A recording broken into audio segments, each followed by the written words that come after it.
Number 17. What do you need for school?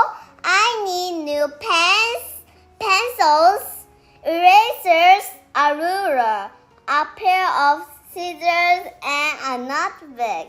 What do you need for your trip to Tokyo? I need a suitcase, my camera, a folding umbrella in case it rains, a good pair of working shoes, and a good book to read on the plane. What do you need for your trip to Los Angeles?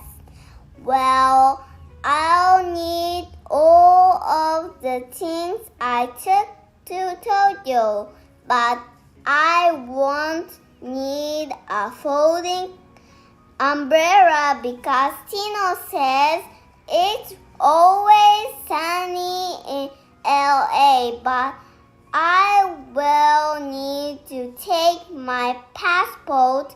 You need a passport when you visit another country. Bye, Tina. I love you so much.